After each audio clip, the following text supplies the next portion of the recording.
خاوتي خواتاتي خاوتي خواتاتي خاوتي خواتاتي وخاوتي خواتاتي اهلا وسهلا مرحبا بكم يا جماعه الخير pour la troisième fois. J'adore cette expression خاوتي خواتاتي parce qu'elle rappelle la fraternité qui nous unit à notre communauté.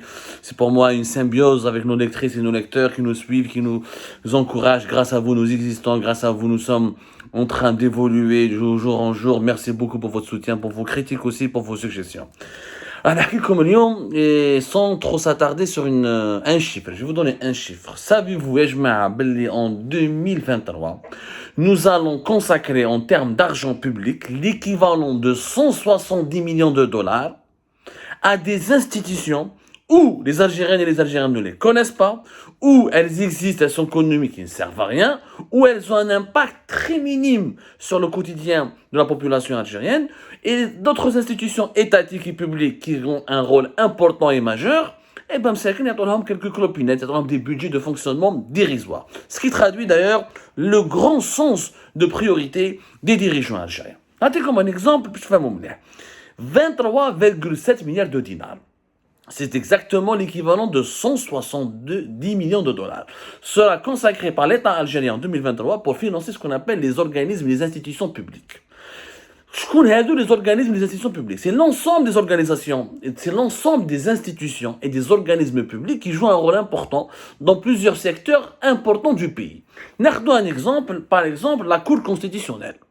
Le Majlis al-Dastouri qui existe depuis la loi, la nouvelle constitution de 2020, qui a remplacé le Conseil constitutionnel et qui est normalement censé être une institution indépendante chargée d'assurer le respect de la Constitution et de vérifier que les lois appliquées en Algérie sont respectueuses de la Constitution qui est en vigueur dans notre pays. Le Conseil constitutionnel va bénéficier d'un budget de 1 milliard de dinars.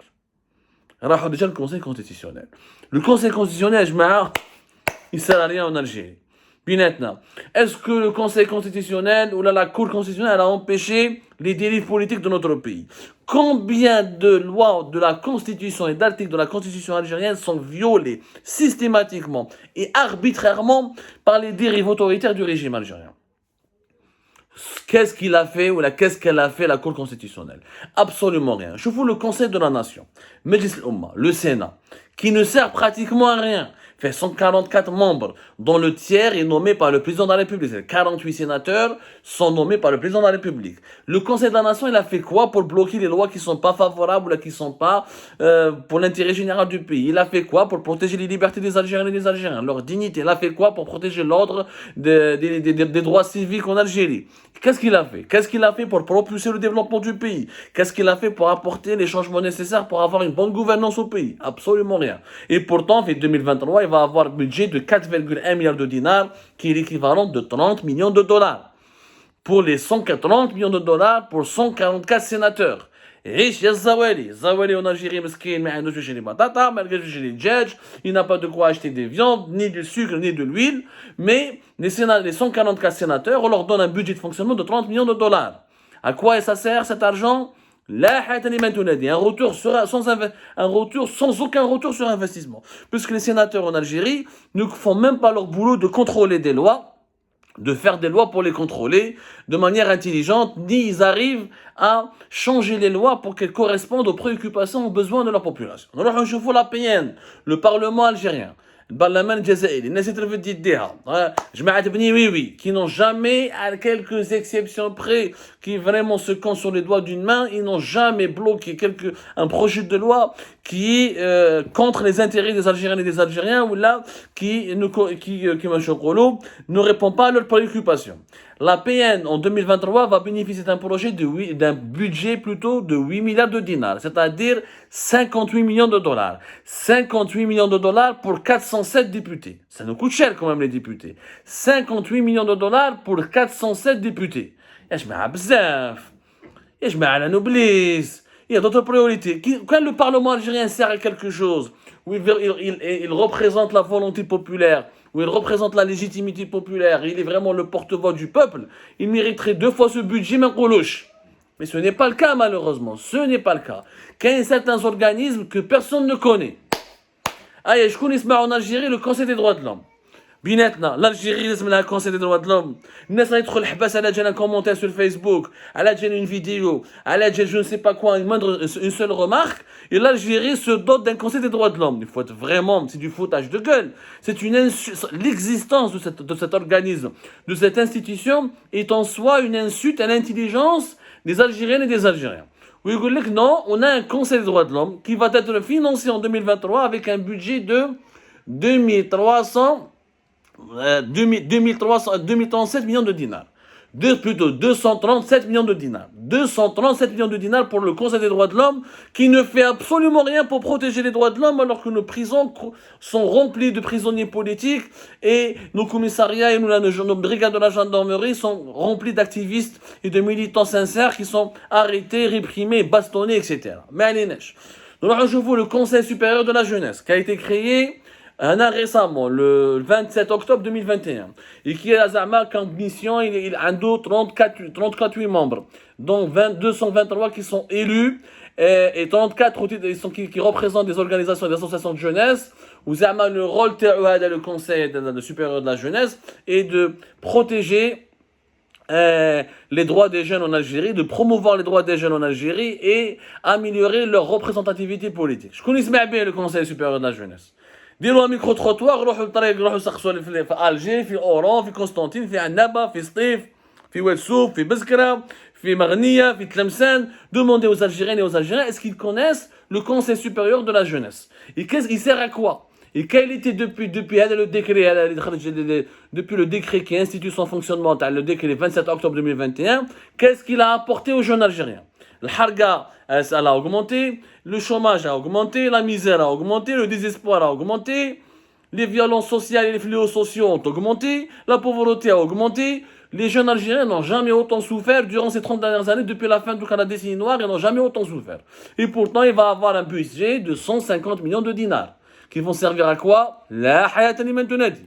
C'est un argent qui sera dilapidé, utilisé sans aucun retour sur investissement. نروح نشوفوا un autre organisme اسمه le Haut Conseil islamique يعرفوه غير جماعة الفقه وجماعة وزارة الشؤون الدينية وجماعة المدينين etc. Il sert à quoi le Haut Conseil islamique dans un pays musulman où nous avons déjà le ministère des Affaires religieuses avec toutes les directions des affaires religieuses que nous avons à travers le territoire national avec l'ensemble des mosquées, des associations religieuses que nous avons.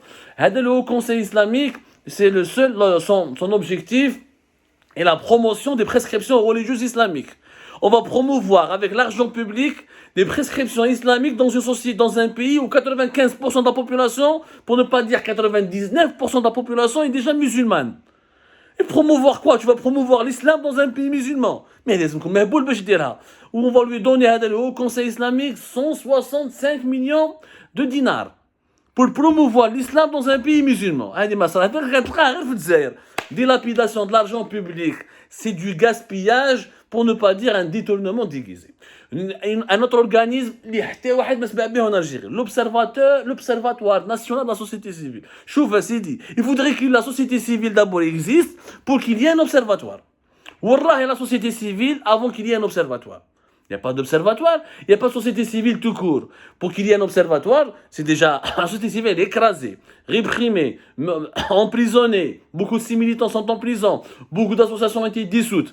Ou d'ailleurs, on a un observatoire national qui va bénéficier d'un budget de 235 millions de dinars. Ou j'ai dit, cet argent, il vaudrait mieux le distribuer aux pauvres et aux nécessiteux au lieu de le donner à un organisme fantôme. Des organismes fantômes. Qui n'ont aucun impact et qui n'ont pas de lien avec la réalité des Algériennes et des Algériens. Alors que d'autres organismes importants, comme la Cour des comptes, qui est l'institution chargée de superviser, de contrôler les finances de l'État et des collectivités territoriales et des services publics, a un budget de 38 millions de dinars. Minuscule, minable et dérisoire. Le Conseil d'État, l'une des institutions judiciaires les plus importantes qui doit trancher sur les différents les conflits qui opposent l'administré à l'administration en Algérie, notamment l'administration judiciaire. Le Conseil d'État, c'est un budget de 12,8 millions de dinars. Il y a les institutions importantes qui doivent être soutenues, dont les moyens doivent être renforcés, qui doivent être encouragés, améliorés. On leur donne des budgets dérisoires et minables, pour ne pas dire insignifiants, et des institutions fantômes qui sont méconnus du grand public, qui n'ont aucune influence directe ou indirecte sur le quotidien de la population algérienne, on leur donne des budgets colossaux, draham, des privilèges, des avantages sociaux, salariaux. C'est une honte, Yachma. C'est ce que j'ai à dire. C'est une honte absolue. Il s'agit non seulement de la dilapidation de l'argent public, et je l'affirme et je le dis, pire que le gaspillage, c'est un détournement déguisé de l'argent public. Détournement déguisé de l'argent public. 170 millions de dollars, des rahona directement qu'on a jeté par les fenêtres, comme ça, sans aucune utilité. C'est tout simplement anormal et c'est tout simplement inacceptable et scandaleux.